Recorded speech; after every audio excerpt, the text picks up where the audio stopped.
Hi hello all welcome back to our YouTube channel the concept coach where learning becomes understanding. మనం daily quiz videos అయితే చేస్తున్నాం కదా. So ఆ daily quiz వీడియోలో భాగంగా మనం ఈరోజు వీక్ 18th క్విజ్ అయితే చేస్తున్నాం అనమాట. ఇక్కడ చూసుకుంటే మనకి ఫస్ట్ సెకండ్ క్విజ్ వచ్చేసి మనకి patterns in mathematics explained class 6 maths AP new syllabus ఈ వీడియో నుంచి అయితే మనం తీసుకోవడం అయితే జరిగింది. ఈ వీడియో లింక్ మనం డిస్క్రిప్షన్లో ఇస్తాను. మనకి Andhra Pradesh syllabus 6th to 8th అయితే మొత్తం కంప్లీట్గా చేంజ్ అయిపోయింది కదా. సో ఆ కొత్త సిలబస్లో భాగంగా మనం లెసన్స్ అయితే స్టార్ట్ చేసాం అనమాట. సో దాంట్లో భాగంగా 6th క్లాస్లో మ్యాథమెటిక్స్లో ప్యాటర్న్స్ ఇన్ మ్యాథమెటిక్స్ అనేది ఫస్ట్ చాప్టర్. ఆ లెసన్ నుంచి మనం ఈ వీడియో అయితే కంప్లీట్ చేస్తాం అనమాట. ప్యాటర్న్స్ ఇన్ మ్యాథమెటిక్స్ ఎక్స్ప్లెయిన్ అని చెప్పేసి. సో ఆ లెసన్ నుంచి మనం 2 క్విజెస్ అయితే తీసుకున్నాం బేసిక్స్వి. సో అవి మనం చూద్దాం. సో ఫస్ట్ క్విజ్ చూసుకుంటే వాట్ కమ్స్ నెక్స్ట్. ఇక్కడ ఒక సీరీస్ ఇచ్చారండి. ఇక్కడ ఒక సీరీస్ ఇచ్చేసి నెక్స్ట్ ఏ సీరీస్ వస్తుంది అని చెప్తున్నాడు. ఇక్కడ 1, 4, 9, 16. ఇక్కడ అబ్జర్వ్ చేసుకుంటే ఇది 1 స్క్వేర్, ఇది 2 square is equal to 4, 3 square is equal to 9, 4 square is equal to 16. Next రావాల్సింది 5 స్క్వేర్. 5 స్క్వేర్ ఎంత 25. సో ఆప్షన్ సి అయితే కరెక్ట్ ఆన్సర్. నెక్స్ట్ సెకండ్ క్విజ్కి వెళ్ళిపోతే మనము which number does not belong to the pattern. Does not అన్నాడు అంటే ఒక pattern అయితే ఇచ్చాడనమాట. ఆ ప్యాటర్న్‌లో అయితే ఇక్కడ ఒక ప్యాటర్న్ అయితే ఇచ్చాడనమాట. ఆ ప్యాటర్న్‌లో ఏ నంబర్ రాదని చెప్పి అడుగుతున్నాడు. 3 ఒకటి, 6 ఒకటి, 9 ఒకటి, 13 ఒకటి అండ్ 15 ఒకటి. ఇక్కడ 3కి 6కి డిఫరెన్స్ 3 ఉంది. ఆర్ఎల్స్ 3 ఇంటూ 2 6. ఈ 6కి 9కి డిఫరెన్స్ 3 ఉంది. ఆర్ఎల్స్ 3 ఇంటూ 3 9. ఈ 9కి 13కి డిఫరెన్స్ 4 ఉంది. సో ఇది రాంగ్ అయ్యి ఉండొచ్చు. నెక్స్ట్ ఈ 13కి 15కి డిఫరెన్స్ 2 ఉంది. బట్ ఇక్కడ 3 ఉంది. సో ఇక్కడ కూడా 2 డిఫరెన్స్ రావాలంటే ఇది 12 అయి ఉండాలి. అంటే అప్పుడు 3 డిఫరెన్స్ వస్తది. ఇక్కడ 3 3 9 కాబట్టి 3 4 12 అయి ఉండాలి. 3 5 15 అయింది. సో ఇక్కడ 13 అనేది రాంగ్ అనమాట. సో ఆప్షన్ సి అయితే కరెక్ట్ ఆన్సర్. నెక్స్ట్ వీడియో మనం తీసుకుంటే ఒక వీడియో చేసామండి మనం. రీసెంట్‌గా మనకి 14వ పాస్‌పోర్ట్ దినోత్సవం, సేవా దినోత్సవం ప్రకారం జూన్ 24న మనకి మినిస్టర్ ఆఫ్ ఎక్స్టర్నల్ అఫైర్ వచ్చేసి మనకి పాస్‌పోర్ట్‌ని ఇండియన్ సిటిజన్‌షిప్‌కి ప్రూఫ్ కాదని చెప్పేసి ఒక స్టేట్మెంట్ పాస్ చేసిందనమాట. అది చాలా ఇప్పుడు కాంట్రోవర్షియల్ టాపిక్‌గా మారిపోయింది. ఇప్పుడు ఎందుకంటే ఒక మినిస్టర్ ఆఫ్ ఎక్స్టర్నల్ అఫైర్ వచ్చేసి మనకి పాస్‌పోర్ట్ అనేది సిటిజన్‌షిప్ యాక్ట్ కాదని చెప్తుంది. నెక్స్ట్ మినిస్టర్ ఆఫ్ హోమ్ అఫైర్స్‌లో ఒక వెబ్‌సైట్ ఉంటదనమాట. ఓసీఐ అని చెప్పేసి, ఓవర్‌సీస్ సిటిజన్స్ ఆఫ్ ఇండియా అని చెప్పేసి. దాంట్లో పాస్‌పోర్ట్ అనేది స్టిల్ ఇండియన్ సిటిజన్‌షిప్‌కి ప్రూఫ్ అని చెప్పి చెప్తున్నారనమాట. సో దీనివల్ల మనకి హ్మ్, ఏమేం కాన్‌ఫ్లిక్ట్‌లొచ్చాయి. తర్వాత ఇప్పుడు మరి ఈ సిటిజన్‌షిప్‌కి ప్రూఫ్ ఏంటిది అని చెప్పి మనకి క్వెషన్స్ అయితే అరైజ్ అవుతున్నాయి. మనకి ఈ స్టేట్మెంట్ పాస్ చేయాల్సిన అవసరం ఏముందంటే, మనకి స్పెషల్ ఇంటెన్సివ్ రివిజన్ అయితే జరుగుతా ఉంది గదా. సో దాంట్లో భాగంగా మేము ఇండియన్ సిటిజన్స్ అని చూపించుకోవడానికి పాస్‌పోర్ట్ ఇవ్ ఇవ్వాల్సిన అవసరం లేదు. అది వ్యాలిడ్ కాదని చెప్పి చెప్పారనమాట. సో ఆ గవర్నమెంట్ అనేది ఏ కీ లూప్ హోల్‌ని యూజ్ చేసుకొని ఆ విధంగా చెప్పింది. సెక్షన్ 20 అని ఒకటి ఉంటది పాస్‌పోర్ట్ యాక్ట్‌లో. దాన్ని బేస్ చేసుకొని ఈ స్టేట్మెంట్ అయితే పాస్ చేసిందనమాట. సో మనం ఇది కాంపిటీటివ్ ఎగ్జామ్స్‌కి మనం చదువుకోవాల్సిన కొన్ని important ah, current affairs topic అనమాట. సో ఇది సిటిజన్‌షిప్ యాక్ట్ వర్సెస్ పాస్‌పోర్ట్ యాక్ట్‌కి డిఫరెన్షియేషన్ అయితే మనం తెలుసుకోవాల్సి ఉంటదనమాట. ఆ వీడియో మనం కంప్లీట్‌గా చేసాము. ఆ వీడియో ఇక్కడ నేను ఇది వీడియో హెడ్డింగ్ అండ్ లింక్ ఇక్కడ ప్రొవైడ్ చేయలేదు. బట్ నేను డిస్క్రిప్షన్‌లో అయితే ఖచ్చితంగా ప్రొవైడ్ చేస్తాను. ఆ వీడియో చూడండి. సో దాంట్లో థర్డ్, ఫోర్త్ క్విజ్ ఆ వీడియోకి రిలేటెడ్ ఉంటాయి. మనం చూద్దాం. ఇక్కడ చూసుకుంటే which statement best explains the difference between citizenship and nationality. ఇక్కడ చూసుకుంటే మనకి ఈ సిటిజన్‌షిప్‌కి అండ్ నేషనాలిటీకి ఉన్నటువంటి డిఫరెన్స్‌ని ఏ స్టేట్మెంట్ ఏబీసీడీలో ఏ స్టేట్మెంట్ ప్రూవ్ చేస్తుంది? ఏ స్టేట్మెంట్ చెప్తుందని అడుగుతున్నాడు. సో ఆప్షన్ ఏ వచ్చేసి they are always identical in law అని చెప్తున్నాడు. రాంగ్ అండి. ఖచ్చితంగా ఈ సిటిజన్‌షిప్‌కి లా ప్రకారం ఒక యాక్ట్ ఉంటది. ఈ నేషనాలిటీకి ఇంకో లా ఉంటది. ఓకేనా. సిటిజన్‌షిప్ వేరు. సిటిజన్‌షిప్‌కి నేషనాలిటీకి డిఫరెన్స్ ఉంటది. సిటిజన్‌షిప్ అంటే మన ఇండియాలో ఉన్నటువంటి ప్రతి ఒక్కరికి కొన్ని హక్కులైతే ఉంటాయన్నమాట. అవి సిటిజన్‌షిప్‌తో వస్తాయి. నేషనాలిటీ అనేవి అది కంప్లీట్ వేరే కాన్సెప్ట్ అనమాట. ఓకేనా. ఇక్కడ చూసుకుంటే ఆప్షన్ ఏ అనేది రాంగ్ ఆన్సర్. నెక్స్ట్ మనం ఇక్కడ ఆప్షన్ సి చూసుకుంటే nationality gives voting rights. Citizenship does not తప్పండి. ఇక్కడ సిటిజన్‌షిప్ అనేది ఖచ్చితంగా ఓటింగ్ రైట్స్‌ని ఇస్తది. నేషనాలిటీ అయితే కాదు. సో, ఆప్షన్ సి అనేది కరెక్ట్ ఆన్సర్ కాదు. Citizenship is only a passport holder ఇది కూడా కాదు. సిటిజన్‌షిప్ అంటే ఓన్లీ పాస్‌పోర్ట్ ఉండే వాళ్ళకని చెప్తున్నాడు. ఇది కూడా కాదు. సో, ఆప్షన్ బి అయితే కరెక్ట్ ఆన్సర్. ఇక్కడ చూద్దాం. Citizenship relates to legal rights within A country. మన దేశంలో లీగల్ రైట్స్‌ని ప్రొవైడ్ చేసేది సిటిజన్‌షిప్ యాక్ట్. ఇక్కడ చూసుకుంటే while nationality primarily reflects membership of nation. మనం నేషనాలిటీ ఏంటిదంటే ఇండియన్ అంటాం. ఎందుకంటే మనం ఇండియన్స్‌లో మెంబర్స్ ఇండియన్స్ ఓకేనా. So, membership of the nation అంటే నేషనాలిటీ అనమాట. ఇన్ ఇంటర్నేషనల్ కాంటెక్స్ట్‌లో మనం మాట్లాడుకుంటే నేషనాలిటీ అనేది membership of the nation. And ఈ సిటిజన్‌షిప్ అనేది లీగల్ రైట్స్‌ని ప్రొవైడ్ చేస్తది. సో, ఆప్షన్ బి అయితే కరెక్ట్ ఆన్సర్. ఓకేనా. నెక్స్ట్ మనం ఫోర్త్ క్విజ్ చూద్దాం. ఇక్కడ ఫోర్త్ క్విజ్ చూసుకుంటే which ministry administer the citizenship act.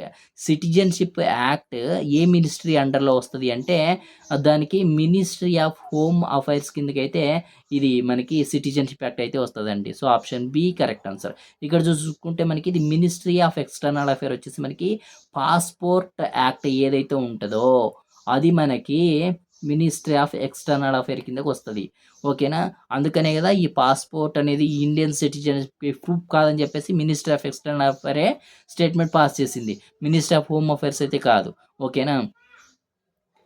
Next ఆహ్, ఫిఫ్త్ అండ్ సిక్స్త్ క్విజ్ వచ్చేసి మనకి వెస్టర్న్ ఘాట్స్ ఎకలాజికల్ సెన్సిటివ్ ఏరియాగా సెంట్రల్ నోటిఫికేషన్ ఇచ్చింది కదా. సో, దాని నుంచి మనకి 6 స్టేట్స్ వచ్చేసి అపోజ్ చేస్తా ఉన్నాయి. ఇప్పుడు చూసుకుంటే మనకి ఈ వెస్టర్న్ ఘాట్స్ రీజియన్‌లో 6 స్టేట్స్ అయితే ఇన్వాల్వ్ అయ్యి ఉంటాయి. మనం top to bottom north to south చూసుకుంటే ఇక్కడ గుజరాత్, మహారాష్ట్ర, గోవా, కర్ణాటక, కేరళ అండ్ తమిళనాడు ఈ 6 స్టేట్స్ కూడా మనకి ఈ వెస్టర్న్ ఘాట్స్ ఇష్యూలో ఉంటాయన్నమాట. వెస్టర్న్ ఘాట్స్ రీజియన్ ఉంటది ఈ 6 స్టేట్స్‌లో. సో, దీంట్లో కర్ణాటక అండ్ కేరళ వచ్చేసి ఎక్కువగా అపోజ్ చేస్తున్నాయన్నమాట. ఈ వెస్టర్న్ ఘాట్స్ ఏవైతే ఉంటాయో వాటిని ఎకలాజికల్ సెన్సిటివ్ ఏరియాగా ప్రకటించడానికి. సో, ఫస్ట్ మనకి ఎకలాజికల్ సెన్సిటివ్ ఏరియా అంటే ఏంటిదో తెలియాలి. ఆ! ఈ ఎకలాజికల్ సెన్సిటివ్ ఏరియాగా ఎందుకు మన కొన్ని ఏరియాని ఎకలాజికల్ సెన్సిటివ్ ఏరియాగా ఎందుకు ప్రకటిస్తారు అని తెలియాలి. ఆ థింగ్స్ మనం ఆ వీడియోలో ఎక్స్‌ప్లెయిన్ చేసాం. అదేవిధంగా మనకి చూసుకుంటే ఈ సెంట్రల్ ఈ వెస్టర్న్ ఘాట్స్‌ని ఎకలాజికల్ సెన్సిటివ్ ఏరియాగా ప్రకటిస్తే ఈ స్టేట్స్‌కొచ్చే నష్టాలేంటిది? తర్వాత ఈ పాయింట్ ఆఫ్ కాన్‌ఫ్లిక్ట్‌లో మనం తెలుసుకోవాల్సినటువంటి కాన్సెప్ట్ ఏంటిది? కోఆపరేటివ్ ఫెడరలిజం అంటే స్టేట్స్ యాక్సెప్టెన్స్‌తోనే మనకి ఏదైనా గాని ఒక బిల్ కానీ, ఒక డెసిషన్ గాని సెంట్రల్ తీసుకోవాలని చెప్పేసి ఒక కా ఒక కాన్సెప్ట్ ఉంటదనమాట. దాని గురించి తెలుస్తది. అండ్ అదేవిధంగా environmental and ecological versus development ఈ ఇష్యూస్ కూడా మనం తెలుసుకుంటాం. ఇప్పుడు ఇక్కడ ఎకలాజికల్ సెన్సిటివ్ ఏరియాగా ప్రకటించిన తర్వాత డెవలప్‌మెంట్ అనేది చేసుకోవడానికి ఉండదని స్టేట్స్ భయపడుతున్నాయి.